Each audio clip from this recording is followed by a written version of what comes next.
안녕하세요. 돈을 공부하는 남자 수페TV의 수페입니다. 이번 주는 정말 큰 사건들이 많았는데요.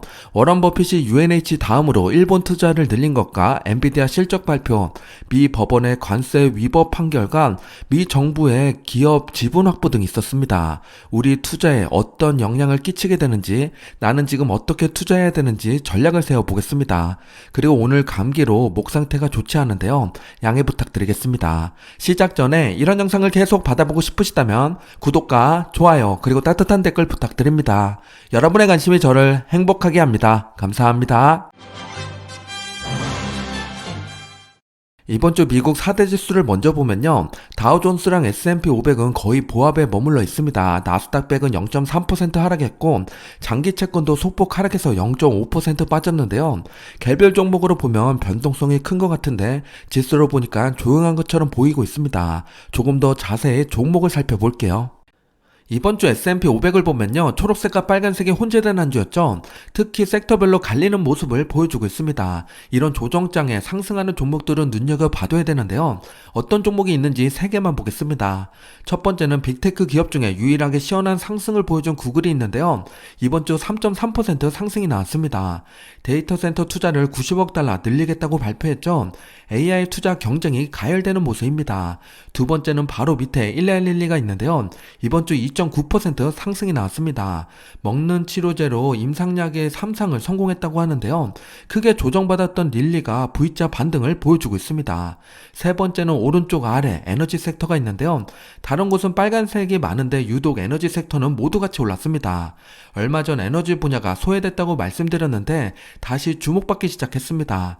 그 중에서 엑소모빌은 러시아와 에너지 프로젝트 복귀를 한다는 소식이 전해졌죠. 미국 정부가 허가해준 덕분에 순조롭게 진행되는 모습입니다. 반대로 하락한 기업 하나만 보면요. 왼쪽에 있는 엔비디아인데요. 2.1% 하락했습니다. 실적이 좋게 나왔지만 투자자들의 기대 이상을 채워주지 못했습니다.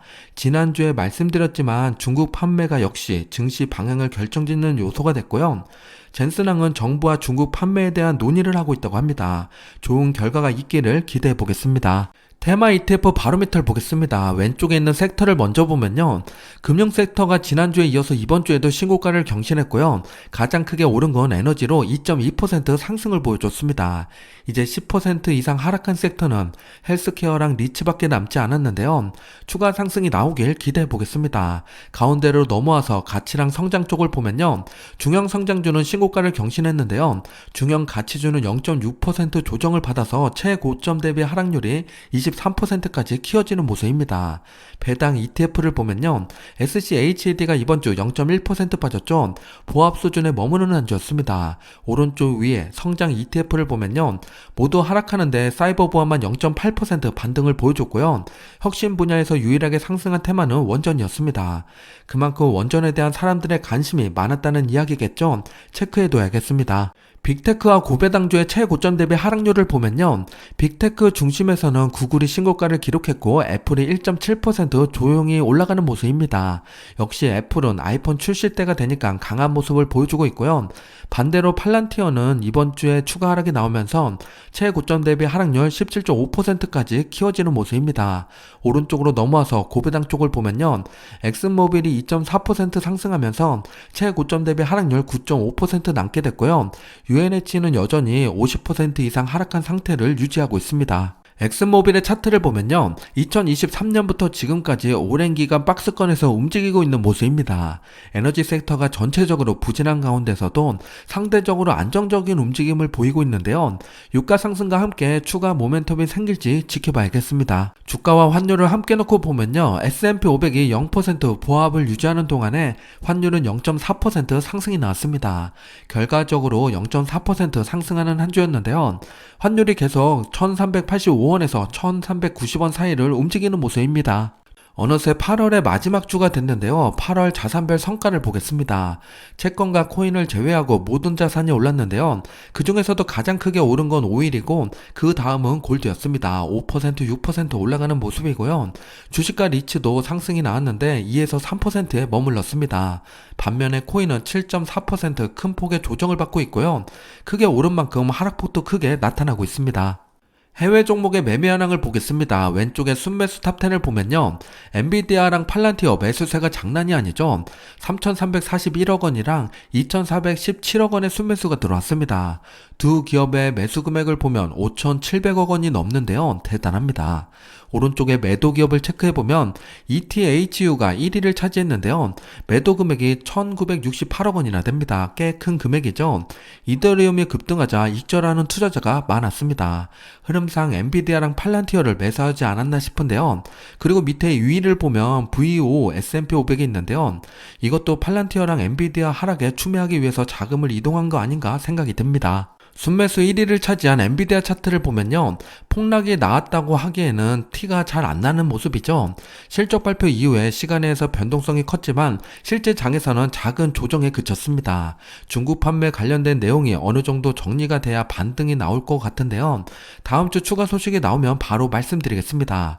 구독과 알람 설정 해놓으시면 빠르게 정보를 받아볼 수 있습니다. 국내 상장된 해외 ETF의 매매 현황을 보면요. 지난주 채권 매수가 많았는데 다시 기존으로 돌아왔죠. S&P 500 매수가 많았고요. 그 다음이 나스닥100이었습니다. 그리고 테마로 보면 미국 AI 전력 핵심 인프라에 투자하는 금액이 늘어났는데요. 앞에서 혁신 ETF에서 봤듯이 원전에 대한 사람들의 관심이 점점 늘어나고 있습니다. 오른쪽에 매도 탑10을 보면요. 인도 증시에 대한 매도가 많았는데요. 1위, 2위가 모두 인도 니프티 50이었습니다. 트럼프와 모디 총리가 사이가 안 좋으니까 피신하는 사람들이 늘어나고 있습니다. 저는 매주 수페 챌린지로 모아가고 있는데요. 오히려 하락의 기회가 아닐까요? 반등할 때 다시 언급드리겠습니다. 일본 5대 상사기업의 주가 차트를 보면요. 2020년부터 지금까지 꾸준히 상승해온 걸 알 수 있습니다. 가장 크게 오른 건 마루베니로 312% 상승이 나왔고요. 가장 적게 오른 건 스미토모로 157% 상승이 나왔습니다. 2년 전에 역대급 귀여운 엔화투자법이란 콘텐츠를 제작했었는데요. 버핏이 투자한 상사기업을 포함해서 다양한 종목을 소개드렸습니다. 그 당시 엔화가 800원대였고 주가도 참 저렴했었죠. 버핏은 지금도 매력적이라고 생각하기 때문에 비중을 늘린 거겠죠. 관심 있는 분들은 오른쪽 위 링크를 참고해 주시기 바랍니다. 워런 버핏이 보유한 일본 상사기업을 보면 다음과 같습니다. 처음에는 5개 기업 모두 다 5% 비중으로 동일하게 가져갔었는데요. 2023년만 해도 역시나 동일하게 비중을 증가시켰습니다. 올해부터는 비중이 조금씩 달라졌죠. 그리고 엊그제 미쯔비시 지분을 10% 넘기면서 대주주 조건에 들어오게 됐습니다. 즉 다른 기업보다 미쓰비시를 조금 더 좋게 평가했다는 이야기인데요. 미쓰이도 추가 매수를 했다고 알려졌지만요. 공시가 되지 않는 것으로 보아서 10%를 넘지 않았거나 시간차를 두고 매수한 걸로 보입니다. 워런 버핏이 일본 상사를 처음 투자할 때는 10%를 넘기지 않겠다고 이야기했었는데요. 그런데 이번 행동은 기존 발언과 반대였죠. 왜 그랬을까요? 그 이유는 정확히 알 수 없지만요. 이제부터 일본 상사 기업을 장기 투자 파트너로 삼겠다는 신호입니다. 주가 차트를 보면 이미 많이 올랐다고 생각이 들기도 하는데요. 버핏은 장기로 보면 더 올라갈 가능성이 높다고 판단하고 있습니다. 특히 추가로 매수한 2개 기업은 더욱더 그렇겠죠. 미쯔비시랑 미쓰이를 조금 더 자세히 보겠습니다. 버핏이 좋아하는 것은 자사주 매입과 배당이죠. 그런 관점에서 보면 미쓰비시가 자사주 매입에 상당히 적극적입니다. 배당률은 3% 초반으로 비슷한데요. 이래서 미쓰비시의 비중을 10% 넘긴 걸까요? 조금 더 다양하게 비교해 보겠습니다. 시가총액은 미쓰비시가 13.1조엔으로 더 크고요. 주조하는 정책 또한 미쓰비시가 더 좋습니다. 반면에 PE-레시오랑 PBR을 보면요. 미쓰이가 더 저평가됐고 매력이 더 높다고 판단할 수 있습니다. 우리 구독자분들은 어느 기업이 더 괜찮아 보이나요? 버핏이 투자를 늘렸다고 하니까 왠지 미쓰비시가 더 좋아 보이는데요. 투자할 때는 누구의 조언보다 내가 직접 판단하는 게 중요합니다. 일본 투자를 고민 중이시라면 꼭 직접 고민해 보시기 바랍니다. 일본 상사 기업에 모두 투자하고 싶은 분들도 계실 것 같은데요. 그럴 때는 기업보다 ETF를 선택하는 게 더 좋습니다. 일본에 상장된 상사 ETF는 1629가 있는데요. 오른쪽에 대표 기업을 보면요. 버핏이 투자하고 있는 기업이 모두 상위권을 차지하고 있습니다. 비중도 꽤 높죠. 버핏의 일본 투자를 가장 잘 따라할 수 있는 ETF니까 참고해 주시기 바랍니다. 일본 상사 ETF의 차트를 보면 꾸준한 상승세를 보여주고 있는데요. 원래 오를 산업에 버핏이 투자한 건지 아니면 버핏이 투자해서 오르는 건지 알 수는 없지만요. 워런 버핏 효과가 계속되고 있는 것은 확실해 보입니다. 다음 주면 신고가를 경신하며 지붕을 뚫고 올라갈 수 있겠습니다. 추가로 일본에서 잘 나가는 테마 ETF를 보면 다음과 같습니다. 니케이 토픽스를 시작으로 기술, 반도체, 금융, 상사, 배당 등 다양한데요. 이 중에서 저는 로보틱스에 관심을 갖고 있습니다. 로봇 부품 하면 일본 제품이 많기 때문이죠. 미국에 상장된 BOTZ ETF도 일본 기업이 많이 포진되어 있습니다. 2638은 일본 기업으로만 구성된 로보틱스 ETF니까 참고해 주시기 바랍니다. 최근 댓글 중에 일본 투자를 문의 주시는 분들이 많았는데요. 나홀로 금리를 올리는 일본, 과연 투자해도 좋은 시장일까요? 미국을 비롯해 모든 국가가 금리를 내리는데 혼자만 다른 길을 가는 것 같죠? 지금 시점에서 어떻게 투자하면 좋을지 자세히 알아보겠습니다. 미국의 기준금리는 5.5% 고점을 찍고 조금씩 내려가고 있고요. 심지어 트럼프는 금리 인하 압박을 가하고 있는 상황입니다. 반면에 일본은 기준금리가 0.1%였는데 조금씩 올라서 현재 0.5%가 됐습니다. 앞으로 더 올라갈 거라고 이야기하고 있는데요. 미국은 금리를 내리고 일본은 금리를 올리는 상황에 우리의 투자는 어떻게 해야 될까요? 최근 잭슨홀 미팅에서 일본의 우에다 총재는 기준금리 인상을 시사했는데요. 우리에게 중요한 건 결국 내가 투자하고 있는 주식에 어떤 영향을 미칠 것인가겠죠. 실제로 금리가 오르면 엔캐리 트레이드가 가속화되는지, 나는 어떤 투자를 해야 되는지 분석해 보겠습니다. 좋아요 눌러주셨죠? 바로 보겠습니다. 엔캐리 트레이드를 쉽게 설명드려 볼게요. 현재 일본 금리는 0.5%까지 올라온 상태입니다. 여기서 추가로 금리를 올리면요, 엔화로 빌린 저금리 대출이자가 증가하게 되겠죠. 그럼 달러로 고금리 투자해서 이자랑 환차이익을 챙기던 사람들에게는 악재가 됩니다. 즉 대출이자보다 수익이 적으면 손실이 나게 되는 건데요. 이로 인해서 대출이자 증가로 엔캐리 트레이드 청산이 이뤄지게 됩니다. 이 금액이 꽤 크기 때문에 엔화 수요가 갑자기 증가하게 되는데요. 이렇게 되면 엔은 강세가 되고 환차손까지 생길 수 있게 됩니다. 그럼 더 빠른 청산이 이뤄지겠죠. 엔 강세가 강하게 펼쳐지는 겁니다. 게다가 미국이 금리를 내리면 금리차가 줄어들면서 엔화의 가치가 더욱더 올라가게 되죠. 이래서 엔캐리 청산이 무서운 겁니다. 그런 일이 벌어지면 안 되겠지만 엔캐리 청산이 진행되면 우리 계좌는 어떤 일이 벌어지는지 볼게요. 우선 엔캐리 청산을 위해서 기존에 투자하고 있는 종목들의 매도가 일어납니다. 특히 미국 포지션이 많기 때문에 대부분의 포지션이 축소가 되죠. 그럼 자연스럽게 유동성이 감소하고 주가가 하락하게 됩니다. 하락 추세와 함께 매도하는 프로그램이 발동되겠죠. 그랬을 때 가장 취약한 부분은 빅스, 레버리지, 소형주, 경기민감주가 됩니다. 반대로 엔 강세로 인해서 일본의 수혜를 받는 종목들이 생겨나는데요. 일본 내수기업이랑 은행주 그리고 가치주가 있습니다. 이렇게 리스크가 높아지면 안전자산 선호 형상이 커지겠죠. 미국의 수혜주를 보게 되면요, 금, 채권, 경기방어주가 있습니다. 추가로 엔캐리 청산이 완만하게 진행이 되면요, 미국이 선제적 금리 인하를 진행할 수 있게 됩니다. 빅테크를 비롯해서 성장주도 좋은 기회의 신호가 될 수가 있는 건데요. 내가 투자하고 있는 종목을 보면서 나의 포지션은 어디쯤인지 꼭 알아보시기 바랍니다. 엔캐리 청산 이슈를 고려해서 일본 ETF를 투자한다면요, 워런 버핏이 투자한 상사 ETF도 좋지만요, 일본 금리 인상에 더 반응하는 테마를 선택하는 게 좋습니다. 금융 고배당, 배당 기종 ETF가 있으니까요, 투자에 참고해 보시기 바랍니다. 추가로 요즘 엔화가 얼마나 올랐나 확인해보면요, 100엔에 946원입니다. 작년에는 800원대라고 말씀드렸는데 어느새 많이 올랐죠. 그렇다고 해도 최근 10년을 보면 여전히 낮은 수준입니다. 일본 주식에 투자를 하면요, 엔화와 주식을 함께 고민해 보셔야 되는데요. 예를 들어 엔화가 1000원이 되면 5.7% 환차익이 생기지만요, 엔화가 900원이 되면 마이너스 4.9% 손실이 발생됩니다. 이와 함께 투자하고 있는 종목의 수익률을 체크해 보셔야 되는데요. 니케이 지수가 48,000까지 오르면 12.4% 수익이 되고요. 4만까지 하락하면 6.8% 손실이 됩니다. 엔화와 주식의 시세차익 조합이 시너지가 나야 될 텐데요. 가장 좋은 건 엔화가 1000원이 되고 니케이 지수가 48,000이 되는 거죠. 최상의 시나리오입니다. 투자는 반대의 경우도 생길 수 있으니까 꼭 생각해 보셔야 됩니다. 다음 주제로 미 정부가 지분 확보하고 있다는 기사를 가지고 왔는데요. 인텔의 지분을 10% 가져오기로 했습니다. 그러면서 이제는 다른 기업도 지분 확보를 할 거라고 발언을 하고 있죠. 정부가 시장에 개입하는 게 맞는지 의문이 들지만요. 미국 정부가 키워주는 기업 관심이 생기는 포인트입니다. 인텔의 주가를 보면요, 미 정부가 10% 지분을 확보하겠다고 이야기하자 큰 상승이 나왔습니다. 최근 한 달간 반도체 분야를 보면요, 엔비디아는 오히려 2% 하락했고 AMD도 7.7% 빠졌습니다. 인텔만 반대로 2.2% 급등이 나온 거죠. 상승장이었다면 인텔은 더 크게 올랐을 겁니다. 그럼 여기서 우리가 궁금한 건 미 정부가 지분을 확보하겠다는 다음 기업은 어딘가겠죠? 지금부터 제가 분석하고 예상한 기업을 말씀드려 보겠습니다.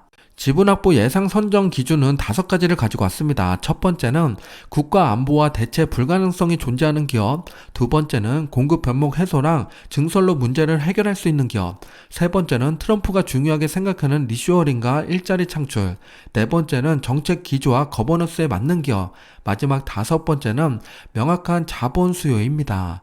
이 5가지 기준을 가지고서요, 미국에 상장된 기업을 분석해봤습니다. 그랬더니 제게 뽑힌 기업이 4개가 있는데요.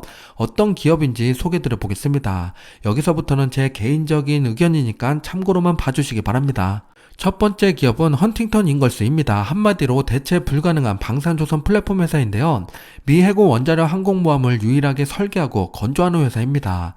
핵 잠수함 체인에서도 일렉트릭 보트와 함께 핵심 라인에 서 있고요. 요즘 수주 잔고가 사상 최고 수준이라 현금 가용성이 높은 상태입니다. 인력 및 설비 증설, 명분이 충분하죠. 국가 안보, 리쇼어링, 일자리 창출을 모두 갖고 있는 기업이라서 미국 정부가 좋아할 만한 멘트입니다. 이 모든 걸 갖춘 기업이 헌팅턴 인걸스입니다. 5가지 선정 기준 중에서 가장 매력적인 부분은요, 역시 미국 유일한 핵 항모 조선소를 보유한 거죠. 미국 자체 조선 기술력을 높이기 위해서 지원이 절실한 기업입니다. 미국을 위대하게 만들기 위해서 꼭 필요한 회사 아닐까 싶습니다. 헌팅턴 인걸스의 주가 차트를 보면요, 최근에 큰 상승이 있었지만 아직은 전고점을 뚫지 못했습니다. 미 정부의 지분 확보 소식이 들린다면 천정을 뚫고 올라갈 수 있겠죠. 다행히 배당도 주고 있는 기업인데요. 현재 배당률은 1.96%고 12년째 배당을 늘려온 안정적인 회사입니다. 두 번째 기업은 제너럴 다이내믹스입니다. 방산기업 소개드릴 때 자주 언급드렸던 회사인데요. 전략핵 잠수함의 프라임과 구축함 조선의 양대축을 쥐고 있는 기업입니다. 정부의 자본이 투입된다면요, 지금까지 문제되고 있던 용량 병목, 납기 지연이 바로 해결되고 공급망 안정화를 찾아갈 수 있게 됩니다. 5가지 선정 기준 중에서 가장 매력적인 부분은요, 전략핵 3축 핵심 프로그램의 연속 계약이 가능하다는 겁니다. 정부의 정책 기조와 어울리는 회사인데요. 이미 장기자재 발주 진행 중이고 정부 친화적인 기업이라고 보시면 됩니다. 제너럴 다이내믹스의 주가 차트를 보면요, 멋지게 우상향을 그리면서 올라가고 있죠. 최근 주가 변동성이 큰데 조용히 혼자 올라가고 있습니다. 제너럴 다이내믹스 배당을 지급하는 회사인데요. 현재 배당률은 1.85%고요. 배당을 30년 연속 증가시켜 배당 기족주에 속하는 기업입니다. 안정성 측면에서도 더 매력적입니다. 세 번째 기업은 MP 머티리얼즈입니다. 중국과의 무역전쟁에서 미국의 약점 중에 하나가 히토류인데요. 이 기업은 미국에서 히토류를 캐고 전기차 모터에 쓰이는 강한 자석을 미국에서 만들 준비를 하고 있는데요. 지금 이런 자석은 대부분 중국에서 만들어지고 있습니다. 미국 입장에서는 우리의 힘으로 만들자, 이게 중요한 거겠죠. 정부가 MP에 지분을 투자하면요, 공장과 일자리가 늘어나게 됩니다. 전기차 풍력 드론 같은 핵심 기술 부품을요, 미국 안에서 안정적으로 만들 수 있게 됩니다. 5가지 선정 기준 중에서 가장 매력적인 부분은 명확한 자본 수요인데요. 중국과의 무역 전쟁에서 유리한 포지션을 잡기 위해서 꼭 필요한 기업입니다. 예전에 셰일가스 개발 때처럼 장기 목표를 두고 대응하지 않을까 싶습니다. MP 머티리얼즈의 주가 차트를 보면요, 최근에 크게 올랐죠. 20달러 하던 주가가 70달러가 됐습니다. 3배 넘게 오른 건데요. 이미 오른 자산에 투자하기엔 조금 그렇죠. 관심 종목에 넣어두고 지켜봐야겠습니다. 마지막 4번째 기업은 GE 버노바입니다. 이 기업은 쉽게 이야기하면 미국의 전기기를 만드는 회사인데요. 집과 학교, 데이터 센터에 전기를 보내려면 큰 변압기랑 전선 장비, 가스 터빈이 필요합니다. GE 버노바가 바로 그 핵심 부품을 만들고 있는데요. 지금 미국은 이런 장비가 부족해서 기다리는 시간이 꽤 오래 걸리고 있습니다. 정부가 지분 투자를 하면요, 공장을 더 짓고 사람을 더 뽑아서 빨리 만들 수 있게 됩니다. 그러면 정전 위험을 줄일 수 있고요. 전기차 충전소, 병원 같은 곳에 안정적으로 전기를 보낼 수 있게 됩니다. 5가지 선정 기준 중에서 가장 매력적인 부분은 정책 기조와 거버넌스이죠. 지분 투자를 하게 되면요, 정부 과제와도 부합하는 내용이라 윈윈이 될 수 있습니다. GE 버너바의 주가 차트를 보면요, 꾸준히 우상향하고 있는데요. 정부와의 관계가 좋으면 좋을수록 계속 우상향하겠죠. 관심 종목에 넣어둬야겠습니다. 지금까지 인텔 다음으로 미국 정부가 지분 확보할 수 있는 기업 후보 기업 4개를 말씀드렸죠.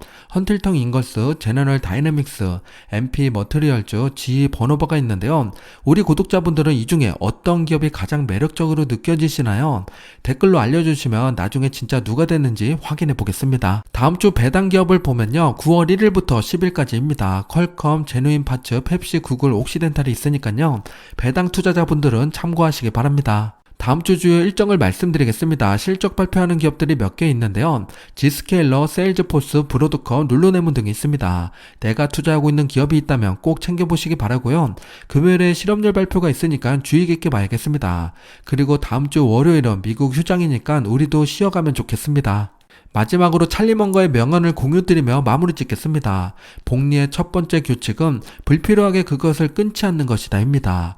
자꾸 매도 버튼에 손이 가는 걸 참아야 한다는 내용인데요. 지루함을 견디는 게 생각보다 쉽지가 않지만요. 또 견뎌보겠습니다. 이번 주 브리핑이 투자 판단에 도움되셨기 바랍니다. 구독과 좋아요 부탁드리고요. 다음 주에 더 좋은 컨텐츠로 찾아뵙겠습니다. 지금까지 수페였습니다. 즐거운 주말 되세요.